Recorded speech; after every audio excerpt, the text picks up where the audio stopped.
नमस्कार, आज तक देख रहे हैं, आपके साथ मैं हूं अर्पिता आर्या। उत्तराखंड में सीएम धामी ने देवासनम बोर्ड को भंग कर दिया है। चार धाम के पुरोहितों की मांग पर विचार करते हुए धामी ने बोर्ड को भंग करने का ऐलान किया है। तो आपको बता दें इस वक्त की ये बड़ी खबर, उत्तराखंड में सीएम धामी ने देवासनम बोर्ड को भंग किया। चार धाम के पुरोहितों की मांग उठी रही थी लगातार, उसी पर विचार करते हुए धामी ने बोर्ड को भंग करने का महत्वपूर्ण और बड़ा ऐलान कर दिया।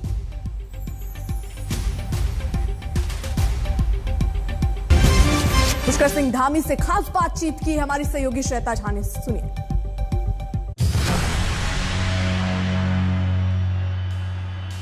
जो समय भी मुझे मुख्य सेवक के रूप में काम करने का मिला है, मैंने कोशिश करी है एक एक पल और एक एक क्षण लगाऊं। सरकार वही है, उसका चेहरा बदल गया है और सरकार की नीतियां भी वही हैं, कार्यक्रम भी वही हैं।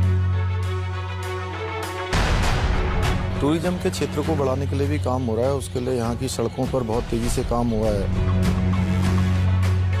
उत्तराखंड की देवतुल्य जनता मेरे भाव को जानती है, हमारे नेतृत्व को जानती है। माननीय प्रधानमंत्री जी ने जो उत्तराखंड के लिए काम किए हैं, उन कामों को जानती है।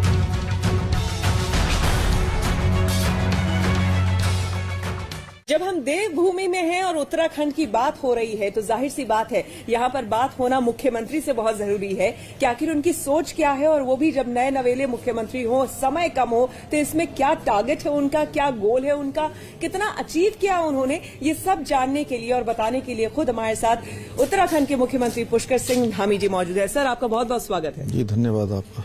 सर, बहुत कम समय, आगे हम भले ही राजनीति की बात करेंगे, लेकिन आपके टर्म की हम बात करें तो आपके पास समय कम लेकिन काम ज्यादा, टारगेट ज्यादा। कैसे कर रहे हैं? आने वाले समय को चुनौती मान रहे हैं या फिर क्या लग रहा है आपको? नहीं, देखिए, 4 जुलाई 2021 को मैंने मुख्य सेवक के रूप में काम करना शुरू किया और तब से लेकर एक एक पल और एक एक क्षण मैंने उत्तराखंड की 1 करोड़ 25 लाख जनता के लिए, भाई बहनों के लिए लगाया है। और इसमें हम लोगों ने 400 से भी अधिक अभी तक फैसले ले लिए हैं और हम कोशिश कर रहे हैं कि जितनी भी हमने योजनाएं जो प्रारंभ की हैं या जो शुरू हुई हैं, उन सभी को धरातल पर उतारें। उसके लिए लगातार हमारा काम चल रहा है। लेकिन साथ ही पुष्कर जी, आपसे ये जानना चाहेंगे कि इतने कम समय में, सवाल तो विपक्ष यहाँ यही उठा रही है ना कि आखिर ऐसा क्या हुआ कि इतने कम समय में 5 साल के अंदर ही आपको 3-3 मुख्यमंत्री बदलने पड़ गए? कहीं न कहीं खामी संगठन में?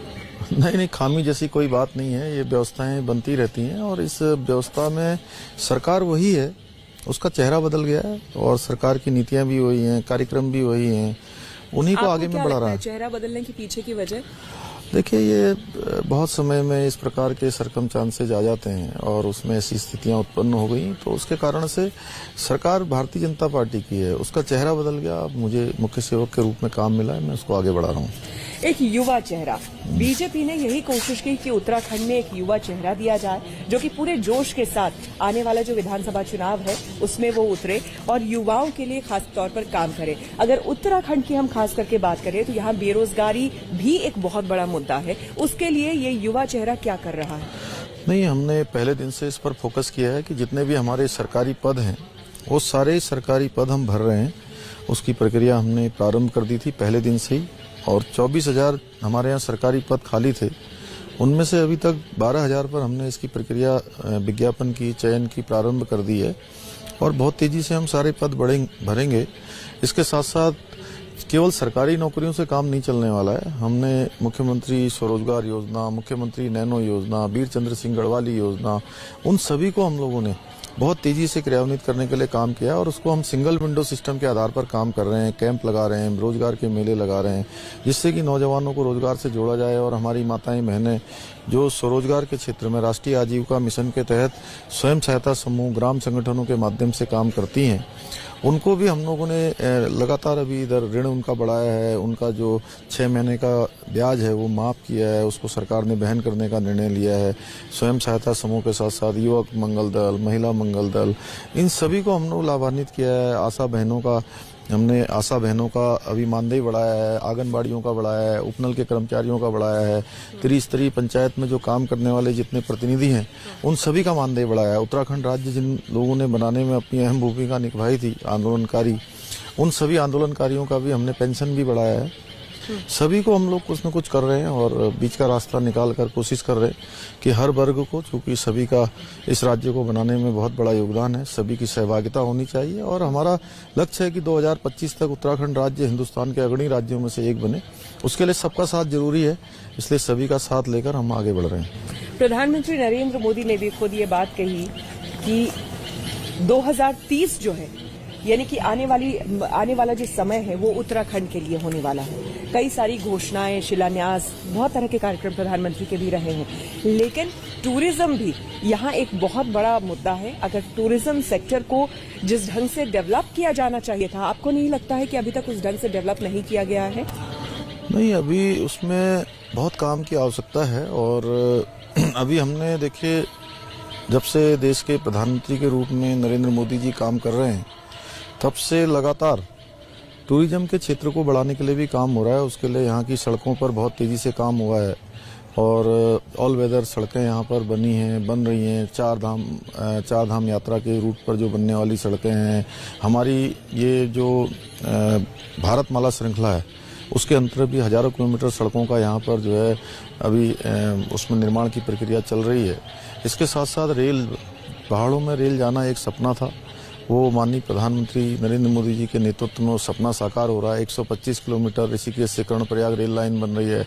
टनकपुर से बागेश्वर रेल लाइन को अभी स्वीकृति मिली है।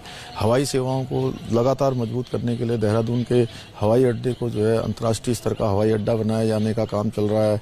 पंतनगर में ग्रीनफील्ड एयरपोर्ट बनाया जा रहा है। हेली सेवाएं हम हर जगह ठीक कर रहे हैं। सबको प्रमुख शहरों को हेली सेवा से जोड़ने का काम कर रहे हैं। 18 नए हमने रास्ते उसके लिए बनाए हैं। इसके साथ साथ अभी बहुत सारे सेक्टरों पर हम लगातार काम कर रहे हैं। कुछ चीज़ों में हम छूट भी प्रदान कर रहे हैं, जैसे एविएशन टर्बो फ्यूल, जो कि हम 20% बैठ लेते थे कि अब हवाई यात्राओं की संख्या बढ़े, यात्रियों को सस्ती सुविधा मिले, ज़्यादा सुविधा मिले, उसके लिए हमने बैठ 18% घटा दिया है इस साल में।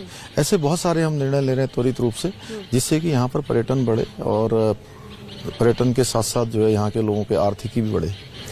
धामी जी, आपने बहुत बड़ी बड़ी परियोजनाओं के बारे में बात कर ली, बहुत आगे क्या कुछ करने वाले हैं आप लोग उसके बारे में आपने बात कर ली, लेकिन जो उत्तराखंड के जो यहाँ मौलिक तौर पर जो यहाँ के रहने वाले हैं, उनके लिए आज भी जल, जंगल, जमीन ये एक मुद्दा है। भूमि बिल को लेकर, उसको लेकर तमाम तरह की बातें होती रही है, लेकिन अभी भी ये मुद्दा ज्वलंत है। जब भी चुनाव आता है इस तरह की बातें होती हैं उनके अधिकार की, लेकिन हकीकत कुछ और है। नहीं, देखिए, जल, जंगल, जमीन, हम तीनों पर काम कर रहे हैं। यहाँ की जवानी भी रुकनी चाहिए, यहाँ का पानी भी रुकना चाहिए, यहाँ के जंगल भी बसने चाहिए, यहाँ की जमीनें भी बसनी चाहिए और यहाँ का जल भी, यहाँ के पानी भी यहाँ के काम आना चाहिए। उन सभी पर हम काम कर रहे हैं और हमारी योजना बड़ी दूरगामी है। उसको लेकर हम एक रोड मैप बना रहे हैं। हमने बोधिसत्व कार्यक्रम यहाँ पर श्रृंखला विचारों की प्रारंभ की है और 3 श्रृंखलाएं हम इसकी अभी तक आयोजित कर चुके हैं, जिसमें हम सभी वैज्ञानिकों को जोड़ रहे हैं। विभिन्न विषयों पर जिन लोगों ने यहाँ पर काम किए हैं, पर्यावरण के क्षेत्र में, समाज के क्षेत्र में, पलायन के क्षेत्र में, रोजगार के क्षेत्र में, जो अनुसंधानों से जुड़े हुए लोग हैं, उन सभी को जोड़कर हम एक रोड मैप तैयार कर रहे हैं। सारे विभागों को भी हमने कहा है इसके लिए रोड मैप तैयार करने के लिए अगले 10 वर्षों का हम रोड मैप बना रहे हैं। अगर मैं सीधे सीधे आपसे पूछूं, आने वाले चुनाव के मद्देनजर पुष्कर सिंह धामी के सामने कौन सी चुनौतियां हैं, क्या कहेंगे? नहीं, देखिए, चुनौती जैसी कोई बात नहीं है। मैं ऐसा मानता हूं कि मुझे जितना भी समय मिला है, जो समय भी मुझे मुख्य सेवक के रूप में काम करने का मिला है, मैंने कोशिश करी है एक एक पल और एक एक क्षण लगाऊं और उत्तराखंड की देवतुल्य जनता मेरे भाव को जानती है, हमारे नेतृत्व को जानती है। माननीय प्रधानमंत्री जी ने जो उत्तराखंड के लिए काम किए हैं उन कामों को जानती है। जिस प्रकार का प्रधानमंत्री जी का जुड़ाव उत्तराखंड के साथ है और उत्तराखंड के लोगों का भी उनका जुड़ाव है, इसलिए चुनौती जैसी कोई बात नहीं। चुनौती हमारे सामने अभी ये है कि जो हमारी योजनाएं चल रही हैं वो योजनाएं हमारी पूरी हो जाएं। जिन योजनाओं के हमने शिलान्यास किए हैं उनके सबके लोकार्पण हो जाएं और जो भारत के हमारे प्रधानमंत्री जी ने जो योजनाएं उत्तराखंड के लिए शुरू की हैं वो योजनाएं जल्द से जल्द पूरी हों, उस पर हम फोकस कर रहे हैं। ये हमारे लिए सबसे बड़ी चुनौती है। इसके अलावा अगर हम पॉलिटिकल पार्टीज की बात करें तो आप इस चुनाव में, आने वाले विधानसभा चुनाव में कांग्रेस को कहां देखते हैं, आपको कहां देखते हैं अपनी टक्कर में? देखिए, 4.5 वर्षों तक दोनों ही पार्टियां कहीं रही नहीं है मैदान पर कोई काम उन्होंने जमीन पर कोई काम नहीं किया है। क्योंकि अब चुनाव आ गया है तो उनके जो भी एजेंडे हैं करना सामने तो वो करते चुनाव ही के लिए- उन्होंने कह दिया कि भाई हम 1 लाख रोजगार दे देंगे जैसे हमारी सरकार बन जाएगी। देखिए, उत्तराखंड के लोग सारी बातें जानते हैं। यहाँ के लोग बहुत स्वाभिमानी हैं, राष्ट्रवादी हैं। वो भूखे रह सकते हैं लेकिन अपने स्वाभिमान से समझौता नहीं कर सकते हैं। और आज देश को जिस प्रकार से, चाहे सैनिकों के सम्मान की बात हो, चाहे देश को आगे बढ़ाने की बात हो, चाहे सुरक्षा के मामले हो, चाहे विकास के मामले हो, हर मामले में हमारे देश के यशस्वी प्रधानमंत्री जी के नेतृत्व में जो काम हो रहे हैं, उत्तराखंड की जनता उन सब कामों को भली भांति जानती है और हमारे भाव को भी जानती है। इसलिए हमारे सामने कोई चुनौती नहीं है। धामी जी, एक और अहम सवाल। सभी जानते हैं उत्तराखंड की अगर पॉलिटिक्स की बात की जाए तो कांग्रेस के अंदर भी अंदर खाने बहुत कुछ चल रहा है, लेकिन बीजेपी में भी किस तरह का अंतरकलह है वो भी सबके सामने है। आपकी कैबिनेट, आप एक नए चेहरे के तौर पर जरूर आए, लेकिन आपकी कैबिनेट वही पुरानी रही और कहीं ना कहीं उनके अंदर मनमुटाव और तमाम तरह की चीजें, उससे कैसे आप वो चैलेंज किस तरह का है आपके सामने? नहीं, कोई चैलेंज नहीं है। मैं चूंकि सभी कैबिनेट के जितने भी लोग हैं सब बड़े अनुभवी हैं, बड़ा लंबा सबका अनुभव है और बड़े लंबे समय से काम कर रहे हैं और सभी अपनी सेवाएं दे रहे हैं। हम सभी का लक्ष्य एक है और मैं आयु में छोटा हूं तो सभी का स्नेह भी मुझे मिल रहा है और मुझे किसी से भी बात करने में कहीं पर कोई इस प्रकार की प्रॉब्लम नहीं है। सबका साथ मिल रहा है और हमारे प्रधानमंत्री जी का जो मंत्र है, सबका साथ, सबका विकास और सबका विश्वास, उसको लेकर हम लोग आगे बढ़ रहे हैं। चलिए, एक आखिरी सवाल आपसे करना चाहेंगे। 2022 एक बड़ी चुनौती के तौर पर इसको देखा जा रहा है, क्योंकि आपको लाना 5 साल के अंदर ही तीसरा मुख्यमंत्री, एक तीसरा चेहरा लेकर के आना, साथ ही साथ आपके पास समय कम, ऐसे में T20 का खेल लग रहा है ये।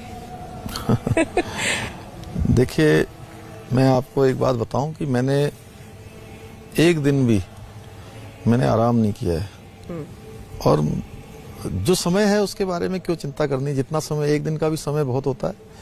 इतना समय मिला है, हम हर पल और हर क्षण का उपयोग कर रहे हैं। जो उत्तराखंड के भाई बहनों के लिए अच्छा है, उत्तराखंड राज्य के हित में, उसको कर रहे हैं। इसलिए कोई दुविधा नहीं है और उत्तराखंड की जनता बहुत विश्लेषक है। यहाँ के लोग विश्लेषण अच्छा करते हैं, लोगों का एक तरह से मैं कहूँ कि अच्छा आकलन करते हैं। इसलिए वो सबका आकलन कर रहे हैं और वो हमारे भाव को भी समझ रहे हैं। क्योंकि मैं भी सामान्य स्थितियों से, सामान्य परिस्थितियों से आया हूँ। उत्तराखंड के हर कोने कोने को मैंने देखा है। एक सैनिक का बेटा हूँ और माननीय प्रधानमंत्री जी का आशीर्वाद है। उनके आशीर्वाद से, चूंकि आज वो विश्वव्यापी नेतृत्व के रूप में हमारे बीच में है, तो इसलिए मुझे लगता है कि उत्तराखंड की जनता का निश्चित रूप चुनाव में से, जब आप उतर रहे हैं जी, तो पीएम का चेहरा लेकर के, बड़ा चेहरा लेकर के उतर रहे हैं या फिर सीएम का चेहरा इस बार आगे होगा? नहीं, देखिए, प्रचार के दौरान देखिए, माननीय प्रधानमंत्री जी का जो नेतृत्व है वो हमेशा से हमारे लिए एक उनका आशीर्वाद है और केवल उत्तराखंड में ही नहीं, पूरे देश में, क्योंकि उन्होंने इतने काम किए हैं कि कोई भी चुनाव उनके बिना संभव नहीं है। जी, चलिए, बहुत बहुत धन्यवाद। ये थे पुष्कर सिंह धामी, जिन्होंने 2022 में क्या एजेंडा रहने वाला है और किस तरह से इस चुनाव में ये उतरने वाले हैं, उसको लेकर बड़े खुलकर इन्होंने तमाम बातें कही और पूरा विश्वास भी जताया इस बात को लेकर कि जीत इन्हीं की होगी। कैमरामैन सचिन के साथ श्वेता झा, आज तक।